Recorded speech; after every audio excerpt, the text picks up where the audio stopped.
Cumprimento a amada igreja com a paz do Senhor e Salvador Jesus Cristo. Amém? Irmãos, por gentileza, mantenha sua Bíblia aberta em 1 Timóteo, capítulo 3, do 14 até o 16 apenas. Vou fazer a leitura só do capítulo 15. Diz assim: Mas, se eu demorar, saiba como as pessoas devem comportar-se na casa de Deus, e a igreja do Deus vivo, coluna e fundamento da verdade. Não há dúvida que é grande o mistério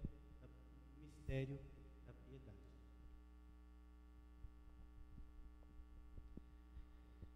Vamos fazer uma oração? Peço que você feche seus olhos, em nome de Jesus. Vamos falar com Deus e com o Espírito Santo. Senhor nosso Deus e nosso Pai, Criador dos céus e da terra, mais uma vez nós nos encontramos aqui na Tua casa, Senhor. Assim como o apóstolo Paulo escreveu a Timóteo, dizendo que é a casa do Deus vivo, Senhor. A casa onde Deus habita, onde o Senhor habita, onde nós o adoramos e o glorificamos, porque Tu és merecedor de toda a honra, de toda a glória e de todo o louvor. E por isso nós te pedimos a Tua bênção, Pai, sobre este culto. Peço que o Teu Espírito Santo me use segundo a Tua vontade e segundo o Teu querer. Abra, Pai, os nossos ouvidos espirituais para que possamos ouvir a Tua voz mais uma vez. Abençoe a Tua igreja, cada família aqui, Senhor, que todos nós sejamos abençoados em nome de Jesus e para a glória de Jesus. Amém e amém, Jesus. Os irmãos podem ficar à vontade. Quero agradecer a Deus, em primeiro lugar, por estar aqui mais uma vez, né, num feriado religioso aí, né, que nós sabemos, 4 dias e 4 dias de chuva. Esse Deus é misericordioso, esse Deus é bom. Estávamos precisando de chuva e só Ele poderia fazer isso. E Ele fez, mandou água, mandou chuva. E é motivo de nós agradecermos a esse Deus pela água que Ele jogou lá do céu para nós aqui na terra. Estávamos precisando, graças a Deus.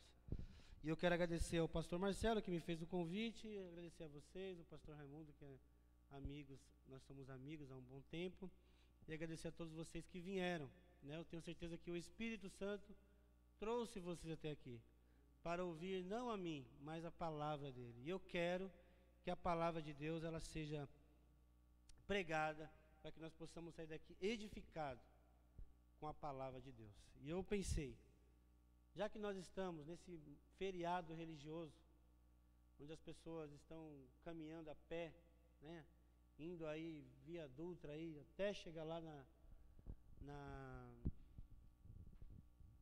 Aparecida, né? Estão indo a pé, eles pegam as suas cruzes e escrevem o nome e vão ali entregar lá os seus pedidos, como que eu posso dizer? As suas promessas, né? E faz esse sacrifício de andar a pé até chegar lá. É muito longe. É um sacrifício que, olha, não é fácil. E eu pensei, né? Pensei na mensagem exatamente da cruz, para trazer aqui para vocês. E aí fica isso no ar, né? Será que é necessário a gente fazer certos sacrifícios? Será que o sacrifício que Jesus fez na cruz, ele não foi suficiente? Será que Jesus não é suficiente para nós? Será pelo que Ele já fez lá na cruz do Calvário, uma morte tão terrível, preso, morto, humilhado, cuspido, esbofeteado, indo até aquele Calvário, subindo naquele madeiro e entregando ali o seu espírito ao Senhor e completando ali a sua obra, porque Ele veio para isso, para morrer por nós, para fazer esse sacrifício, para pagar o preço que era impagável a nós. Nós não conseguimos pagar, por mais que fazemos ou tentamos fazer qualquer sacrifício, nós não vamos conseguir salvar a nós mesmos. Por isso nós acreditamos que todo sacrifício Ele já fez, Ele já pagou, e é por isso que chama graça, favor imerecido. O mesmo apóstolo Paulo disse para Timóteo: Timóteo, fortaleça-se na graça que está em Cristo Jesus. Essa graça, ela tem uma residência e tem uma pessoa, é Cristo Jesus. Ele nos deu de graça. Diz que Ele morreu por nós, Ele prova o seu amor, sendo nós ainda pecadores. Que Deus é esse? Então, assim, por mais que nós fazemos qualquer sacrifício, nós não vamos conseguir pagar. Porque Ele já fez o sacrifício, Ele pagou o preço. A lei foi dura com Ele, a lei foi cruel com o nosso Senhor Jesus Cristo, que era para nós. E ali a lei foi cumprida nele. Ele pagou o preço e disse: Tetelestai, está consumado. Amém? E aí, pensando na mensagem, no mistério que o apóstolo Paulo fala aqui, o mistério da piedade, o mistério da mensagem da cruz, que até então era mistério, mas agora já não é mais, porque nós sabemos. Eles não sabiam, mas era o mistério da cruz. E aí, pensando, um historiador inglês, na época da monarquia, ele passou aqui pelo Brasil. E aí é engraçado que ele escreveu no seu diário o seguinte: o Brasil está cheio de cruzes, mas o brasileiro não conhece a mensagem da cruz. Passa-se o ano. Quantos anos da monarquia até hoje? Isso aconteceu na Bahia, era a capital do Brasil na época. Ele teve que parar e ele escreveu isso: está cheio de cruzes, mas o brasileiro não conhece a mensagem da cruz. E aí passa-se o ano, estamos aqui hoje, em 2021. Será que nós conhecemos a mensagem da cruz? Pasmem vocês. Apesar de ter cruzes para tudo quanto é lugar, em vários lugares, o brasileiro não conhece a mensagem da cruz. Muitos cristãos não conhecem a mensagem da cruz. Fala-se na cruz, canta-se a cruz, mas não conhece de fato a mensagem da cruz, da graça.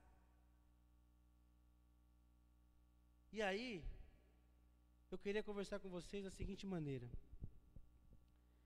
Essa igreja, esse versículo 14, se vocês puderem acompanhar, veja, escreva essas coisas. O apóstolo Paulo, ele escreve, e aqui está um motivo por que ele escreve essa carta ao jovem Timóteo. Um jovem pastor, a qual ele chama de meu filho na fé. O versículo 14 é o motivo pelo qual ele escreve a esse jovem pastor. Escreva essas coisas. Veja, o apóstolo Paulo estava indo para Macedônia.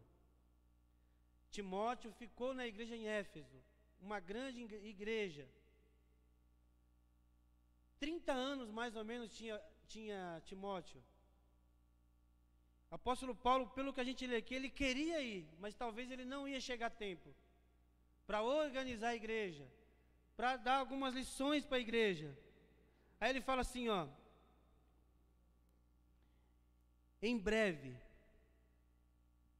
vê-lo em breve, talvez eu esteja aí, embora espere ir, mas talvez eu esteja. Então ele deixa aqui: talvez eu não consiga chegar a tempo, mas se eu demorar, saiba como as pessoas devem comportar-se na casa de Deus, que é a igreja do Deus vivo, coluna e baluarte da verdade. Essa igreja do Deus vivo é a igreja que prega a verdade, que prega a mensagem da cruz. Tem muitas pessoas tropeçando na mensagem, no evangelho, na verdade da cruz, de Cristo. Haja vista que havia nessa igreja, nesse tempo, o templo da deusa Diana. Templo da deusa Diana, de um templo de um Deus morto.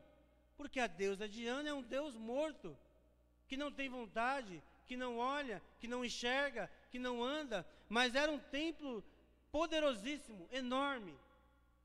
Talvez o apóstolo Paulo esteja escrevendo, e as pessoas, e Timóteo olhando para esse templo, ele esteja imaginando que a igreja do Deus vivo, que a igreja de um Deus que é vivo, que enxerga, que vê, que olha, que tem vontade própria, é diferente daquele Deus, daquela deusa Diana. E ela fala que ela é coluna, é o baluarte da verdade.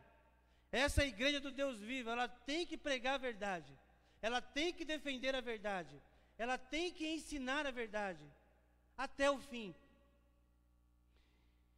Então veja, hoje eu quero tratar com vocês sobre o mistério da mensagem da cruz. Que mistério é esse? Nós já sabemos, mas aí ele fala, veja o versículo 16. Deus foi manifestado em corpo. Esse é o mistério. O mistério de um Deus de dupla natureza. Natureza divina e natureza de homem. É a única religião, é o cristianismo que tem um Deus que tem dupla natureza. Esta verdade é uma realidade em todo o Novo e Antigo Testamento, mas afinal, o que é esta verdade? De maneira bem objetiva, podemos dizer que esta verdade é o Evangelho de Cristo, do Deus encarnado. Cristo se tornou carne. A mensagem da cruz é essa: Cristo se tornou carne. Um Deus todo-poderoso, que ele fala em muitos dos seus textos, que nós não poderemos vê-lo. Ninguém pode ver Deus. Ninguém poderia ver Deus, porque não aguentaria a sua glória. E esse Deus agora, ele se torna carne. Essa é a mensagem da cruz. E agora foi necessário que ele tivesse que se tornar carne para vir em resgate do ser humano. Ele teve que se rebaixar, se tornar homem, nascer da barriga de uma mulher e ser criança, ter a sua adolescência, se tornar adulto, passar fome, passar sede, cansaço, para que nós pudéssemos ter a vida eterna, para que ele pudesse morrer. Aí veja, ele agora morre, e de fato morreu, para remir os nossos pecados, pois Cristo prova o seu amor, sendo nós ainda pecadores. O fato de Jesus morrer é que faz todo o sentido de uma igreja viva, de um Deus vivo, pois ele não permaneceu morto, ele ressuscitou e vivo está. Ele está aqui, ele está vivo. Quando nós falamos assim, Jesus está vivo, ele vive, ele anda no meio da igreja, ele está comigo em casa, ele está comigo aqui, parece que é difícil de nós acreditarmos isso. Quando a gente fala para a igreja, vamos adorar ao Senhor, vocês vêm até aqui, olha para frente, não é para mim, não é para o grupo de louvor, é para esse Jesus que está vivo. Ele morreu, mas o sepulcro está vazio. E essa é a certidão da igreja de nascimento. Quando ele se torna carne, e ele morre, e ele ressuscita. Ele é vivo, ele está vivo, irmãos, ele está aqui. Parece que nós, muitas vezes, nos comportamos como se ele não estivesse vivo. Sim ou não? Às vezes nós olhamos para a igreja de Cristo, e nós olhamos os bancos vazios, não quero dizer que é aqui, mas em muitas igrejas, nós olhamos e vemos, será que de fato nós acreditamos que ele ressuscitou? Será que de fato nós acreditamos que quando nós viemos à igreja, quando nós nos reunimos aqui, que ele fala, onde estiver um ou dois reunidos em meu nome, eu se faço presente, eu estou aqui. Será que de fato nós acreditamos nisso? Então esse é o mistério da cruz. O Deus que se tornou carne. A encarnação nos remete à cruz, ao sofrimento e à sua ressurreição, que é a nossa libertação do pecado condenatório. Se ele não fosse a cruz, se ele não se tornasse carne, se ele não se tornasse homem, nós não teríamos salvação. Jesus, ele veio, ele se tornou homem para nos salvar e não para nos condenar.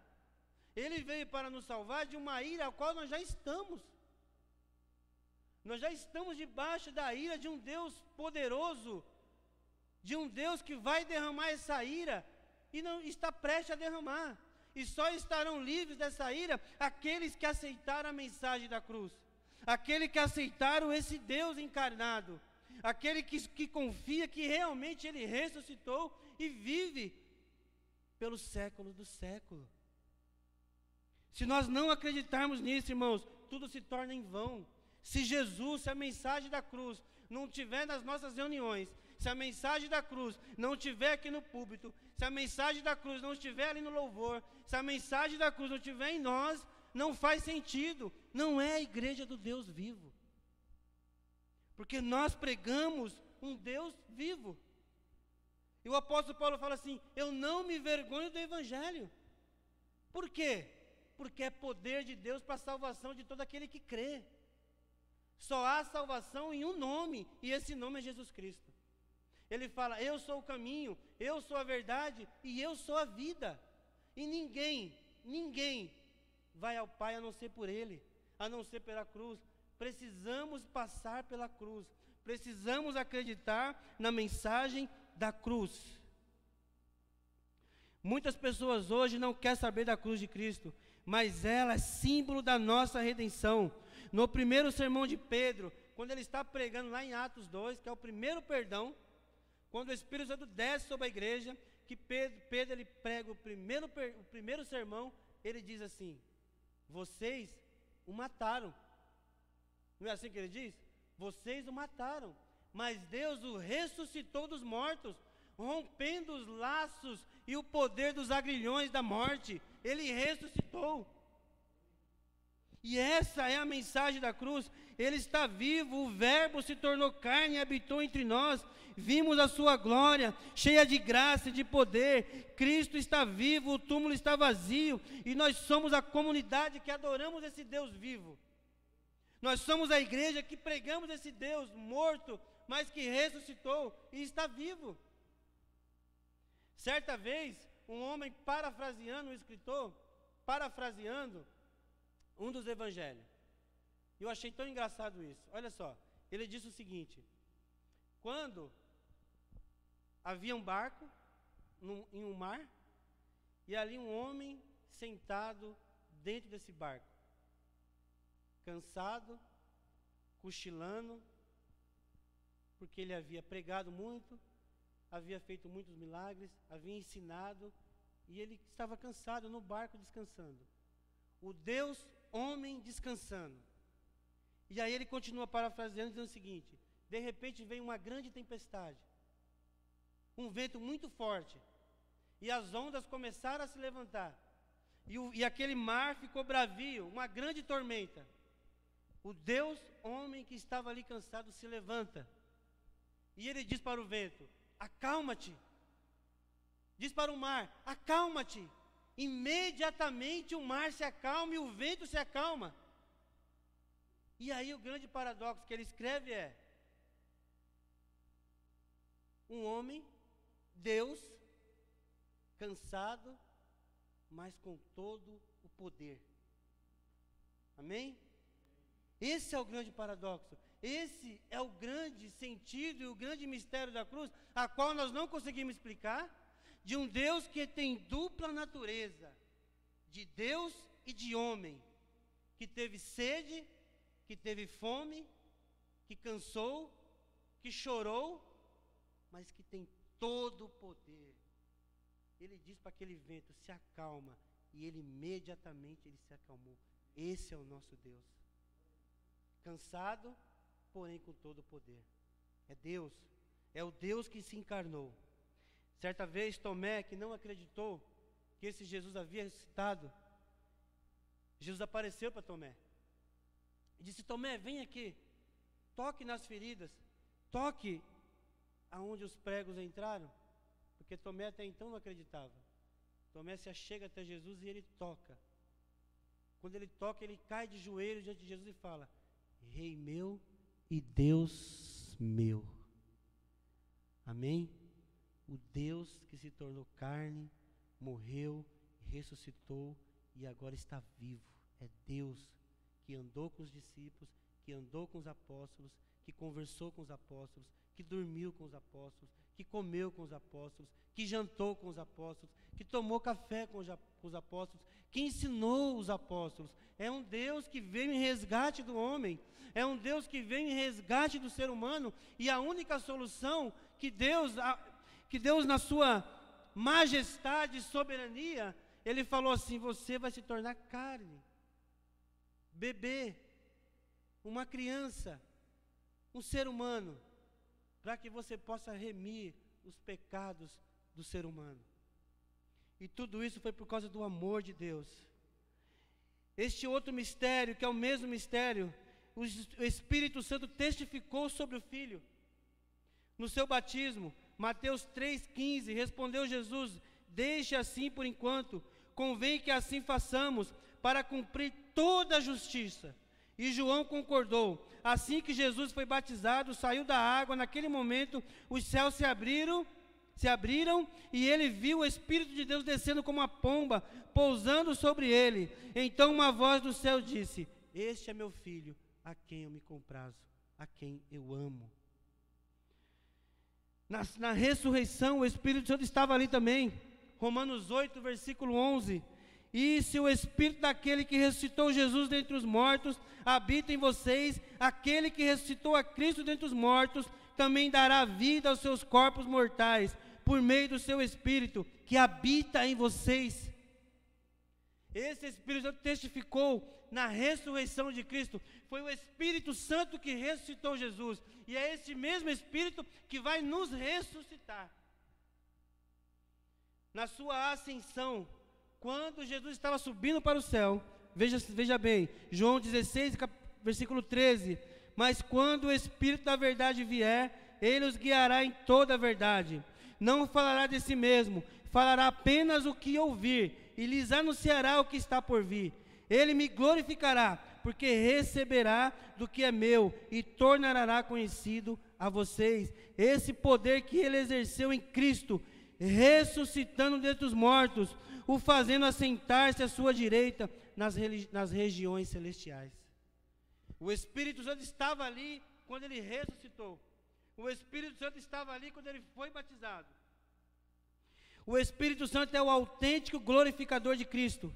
Ele é o portador de tudo o que Deus transmitiu a Deus, ao Filho, para a vida daqueles que foram salvos pela graça divina. Assim ele recebeu daquilo que pertence a Jesus. Em sentido mais simples, a palavra, o Espírito Santo é aquele que assumiu a missão do Filho nesta terra. Ou seja, o Espírito Santo, ele tem o papel e a missão de jogar a luz na cruz, de jogar a luz em Jesus, para que o seu povo olhe para a cruz, para que as pessoas olhem para Cristo e falem: ele está aqui, ele morreu, ele foi até a cruz do Calvário para salvar as suas vidas. É o Espírito Santo que tem esse papel de jogar luz na cruz e jogar luz no Filho de Deus, para que o ser humano seja salvo por ele. Pois é o Espírito Santo que faz com que convence o ser humano da justiça, do juízo e do pecado. O mistério também foi desvendado pelos anjos. Olha só, no seu nascimento, os anjos contemplaram também. Veja só, no 6º mês, Deus enviou o anjo Gabriel a Nazaré, cidade da Galileia, uma virgem prometida em casamento a certo homem chamado José, descendente de Davi. O nome da virgem era Maria. O anjo aproximou-se dela e disse: alegre-se, o Senhor está com você. Os anjos testificaram também, os anjos viram isso, Jesus falaram sobre isso também, que falou para Maria: Maria, você está com Deus dentro de você. Jesus, o Emanuel, o Deus presente, irá nascer de você. Na agonia do Getsêmani, quando Jesus foi para o Getsêmani orar, porque estava chegando o grande dia dele ir à cruz do Calvário, naquela grande agonia, diz que o anjo estava ali também. Jesus orando com muita agonia, a agonia era tanta por causa do meu pecado e do seu, ele chora e ele soa sangue. E ele ali, quando ele está orando, Deus homem orando, diz que vem um anjo e começa a consolar a Jesus. O anjo consolando o Deus Todo-Poderoso. Então veja, na agonia de Jesus, o anjo também estava ali. Na ascensão de Jesus, quando Jesus estava subindo ao céu, o anjo apareceu e disse: esse mesmo Jesus que vocês estão vendo subir, ele voltará para buscar a sua igreja. Da mesma forma, os anjos ali falando e contemplando e vendo, é isso que Paulo está escrevendo a Timóteo, dizendo que uma igreja, para ser viva, ela precisa pregar a mensagem da cruz. O Deus encarnado, o Deus que ressuscitou, o Deus que está vivo. Na sua ressurreição, os anjos também estavam ali. Olha, irmãos, que momento maravilhoso. Aquelas mulheres foram até o sepulcro de Jesus, e chegando até ali, os anjos estavam ali. E disse para elas: a quem vocês vieram buscar? Ele já não está mais aqui. ele ressuscitou. Amém? Ele já não está entre os mortos, ele ressuscitou. Aquelas mulheres ficaram atordoadas com a notícia, porque os anjos disseram, ele já não está mais aqui. O que elas esperavam encontrar ali? Um homem deitado, morto. Mas quando elas chegam ali no túmulo de Jesus, o anjo diz para elas, ele já não está mais aqui, ele ressuscitou. Irmãos, essa é a maior notícia que nós temos, de que Jesus ressuscitou.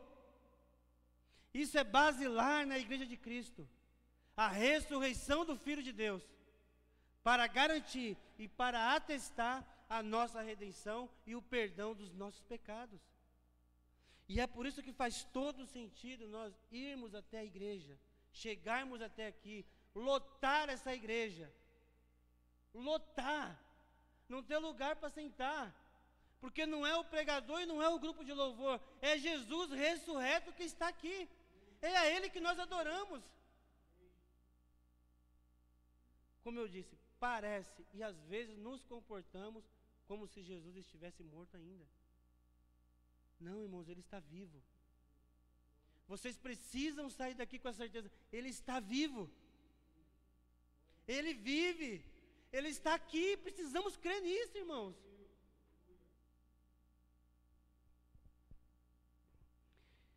Ele disse, Ele não está aqui, Ele ressuscitou. Lucas 24, versículo 5, 7. Certa vez, eu lembrei dessa história, lá no parlamento de Westminster, a igreja anglicana, ela é uma igreja estatal. É uma igreja estatal. Lá no século XVIII, século XIX, eles estavam discutindo exatamente sobre se Jesus é Deus ou se Jesus não é Deus. Se Ele é homem ou se Ele é Deus. A discussão era essa no parlamento, porque é uma igreja estatal. Aí um parlamentar se levantou e ele disse assim: meus amigos, se William Shakespeare entrasse por aquelas portas, nós nos levantaríamos e bateria palma e a gente ia cumprimentá-lo, porque foi um grande homem que estruturou a língua inglesa.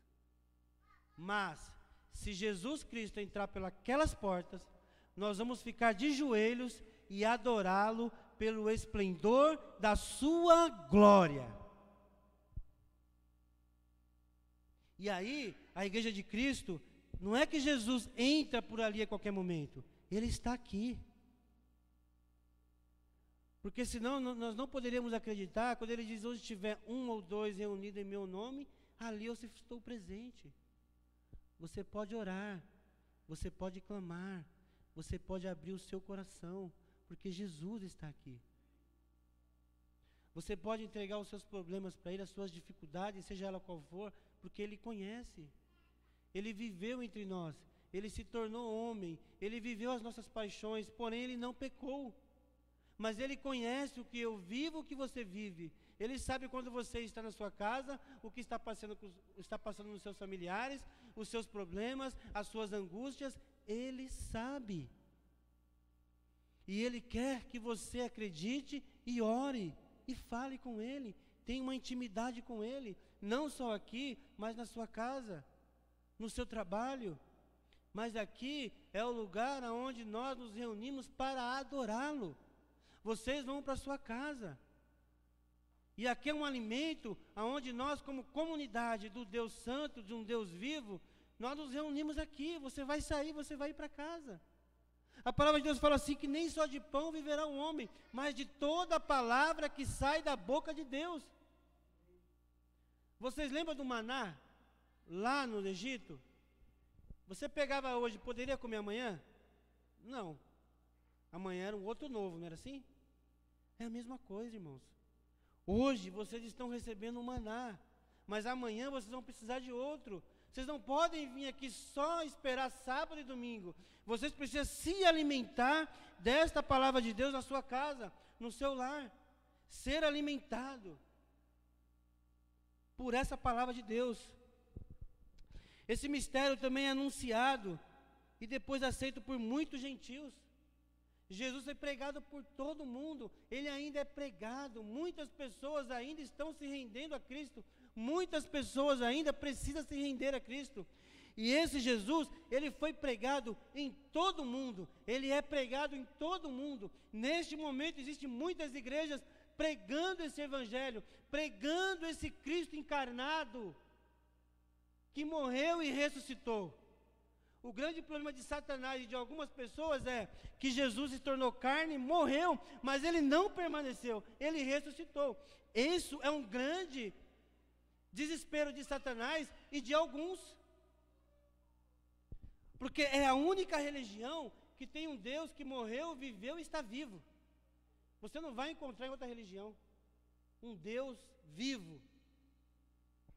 Então ele foi pregado, anunciado, muitas pessoas creram, muitas pessoas se renderam a eles, e muitas pessoas ainda vão se render a esse Cristo.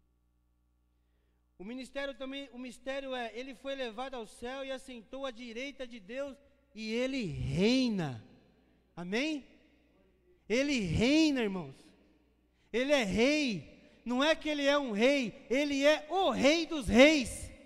Ele reina, ele está sentado à direita de Deus, ele voltou para o mesmo lugar, está sentado e ele reina.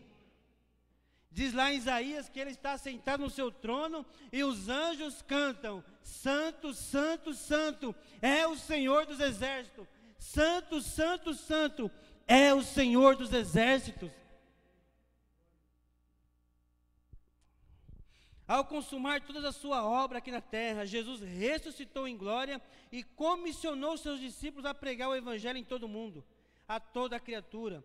Depois voltou para o céu, entrou na glória, foi recebido apoteoticamente pelos anjos e assentou à destra do Pai para governar a igreja, intercedendo em seu favor e revestindo-a com poder do Espírito Santo. Jesus, ele subiu ao céu de novo, assentou à direita de Deus, e ele reina e enviou o seu Espírito Santo, um outro da mesma espécie, um outro igual a Deus, o mesmo Deus, para habitar na igreja para sempre. Ele está no trono do universo, e ele voltará gloriosamente, está à direita de Deus e intercede pela sua igreja. Diz que ele subiu aos céus, está lá com Deus, mas ele vai voltar. E aí, meus irmãos, queira você, ou queira eu, ou qualquer pessoa, ou não, ele vai voltar. E a grande pergunta é: o que eu vou fazer? O que eu preciso fazer? Quando Pedro pregou aquele primeiro sermão lá em Atos 12, que ele acabou de pregar, as pessoas disseram: Pedro, o que eu faço? O que eu faço? O que eu preciso fazer? E Pedro falou: arrependam-se e sejam batizados e tenham o dom do Espírito Santo. Amém? Então ele voltou para o céu. Ele está conduzindo o destino da história e aguardando o dia em que o Pai enviará de volta para buscar a sua noiva e estabelecer o seu reino. Ele só está aguardando, irmãos. Nós não sabemos o dia, nem o momento e nem a hora, mas ele vai voltar. E não importa como você esteja. Se você estiver vivo, você será transformado num corpo incorruptível para se encontrar com Cristo na glória. Se por um acaso nós não estivermos mais aqui, a morte, o máximo que ela pode fazer com a gente é nos levar para Cristo. Amém? Porque a morte não é o ponto final para aqueles que se renderam a Cristo. Não é. Ela já não tem mais poder sobre nós. Então aqueles que morreram ressuscitarão com os seus corpos incorruptíveis também para se encontrar com o Senhor. Quando chegarmos, irmãos, nos portões lá da glória, só existe dois caminhos para nós. Se nós aceitamos a Cristo, o perdão ou não o perdão. Correto? Só isso que resta para nós. Que nós sejamos esses que aceitaram essa mensagem da cruz. Que nós sejamos essas pessoas. Que tenhamos os nossos nomes escritos no livro da vida. E para concluir, eu quero dizer algumas verdades aqui. Vejam só, a cruz não foi um acidente, mas parte de um plano eterno de Deus. Amém? Não foi um acidente, mas foi plano de Deus. A cruz não foi uma derrota para Jesus, mas a sua exaltação e a nossa redenção da liberdade. Nós somos livres porque Ele morreu. Nós somos justificados porque Ele sofreu. Quando as pessoas assistem o filme de Jesus, falam assim, nossa, coitado. Né? Diz que Jesus estava caminhando no caminho do martírio, as mulheres falaram assim para ele, chorando. Jesus olha para elas e fala assim, mulheres, não chorem. Não chorem por mim, chorem por vocês e pelos seus filhos. Porque era necessário que ele sofresse. Era necessário que ele morresse. Era necessário que ele fosse humilhado para a nossa redenção, para a nossa liberdade de uma vez por todas do pecado. Ele não foi entregue na cruz porque Judas o traiu. Os judeus os entregaram. Nem foi por causa da sentença de Pilatos. Ele foi crucificado porque Deus o entregou para morrer por amor de nós, por amor da igreja. A cruz que Deus foi na cruz que Deus provou de forma mais maravilhosa. E ele comenta: seu amor por nós em seu repúdio ao pecado. Na cruz de Cristo, a paz e a justiça se encontraram. E aí eu convido você a ler o versículo 15. Leia comigo. Mas se eu demorar, saiba como as pessoas devem comportar-se na casa do Deus vivo, coluna e baluarte da verdade. A mensagem da cruz, ela tem que ser pregada, ela tem que ser cantada e ela tem que ser anunciada. Porque se as pessoas não se converterem, se as pessoas não se voltar para Cristo por causa da mensagem da cruz, irmãos, vai ficar difícil. Porque outra coisa para se falar, a não ser a mensagem da cruz, o que Deus fez por nós, a graça do favor imerecido, que nós não precisamos fazer nada, que não precisamos carregar a cruz, que não precisamos ir a lugar nenhum, porque Ele já fez. Se nós não entendemos isso, que não é meritório, não é por merecimento, é graça, pura graça de Deus, nós estamos perdidos. Você vai tentar, você vai lutar, você vai orar, você vai clamar, você vai tentar guardar a lei, você não vai conseguir porque não é salvo dessa maneira. A salvação é pela graça e por Cristo, e pela fé. Que Deus abençoe. Eu queria que você se colocasse em pé. Desculpa se eu me alonguei muito, mas foi o que Deus preparou para nós essa noite. E eu tenho certeza que a palavra de Deus, ela tem esse poder de falar conosco. E eu queria convidar você a fechar os seus olhos. Eu me emociono quando a gente fala da cruz, porque realmente é uma mensagem comovente, né? Mas ela precisa nos salvar, ela precisa nos comover. Então feche seus olhos. Fale com Deus junto comigo. Poderoso e eterno Deus, Senhor, nós somos gratos a Ti porque nós estamos aqui na Tua casa, Pai. O apóstolo Paulo diz que a casa do Deus vivo era uma igreja local ali em Éfeso, e aqui é uma igreja local aqui em Cumbica, mas é a igreja que prega a mensagem da cruz, que prega desse Deus encarnado, que prega na vitória da ressurreição. E nós estamos aqui, Senhor, queremos Te adorar, queremos Te glorificar pelo que o Senhor fez por nós, Senhor. Nós Te agradecemos, nós Te glorificamos, nós Te exaltamos, mas nós Te pedimos nesta noite, em nome de Jesus, Pai, abençoa cada um de nós que aqui estamos. Daquelas pessoas que estão nos assistindo, talvez vão assistir, que a mensagem da cruz, que esse Jesus Cristo maravilhoso, possa tocar nos nossos corações, Pai, e nos levar à cruz, nos levar a Cristo. Pai, nós Te pedimos em nome de Jesus, abençoa esta igreja, Senhor. Abençoa a Igreja Adventista da Promessa, que essa mensagem, ela seja pregada, que as pessoas sejam tocadas pelo poder de Deus, pelo poder do Espírito Santo, para que as nossas igrejas, Senhor, elas sejam cheias de pessoas salvas, cheias de pecadores arrependidos, cheias de pessoas que glorificam e exaltam o Teu nome, Pai. Nós que estamos aqui nesta noite, nós Te glorificamos, nós Te exaltamos, nós Te rendemos glórias, porque o Senhor foi até aquela cruz do Calvário e nos perdoou ali, Senhor, pagou a dívida que era impagável a nós.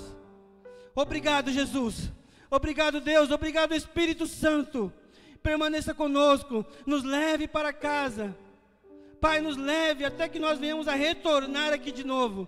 E nós voltaremos aqui para Te adorar e para Te glorificar. É o que nós Te pedimos, Pai. Espírito Santo de Deus, trabalha em cada coração aqui esta noite. Sabemos que viemos aqui não foi em vão, Senhor. Nós iremos levar algo do Senhor.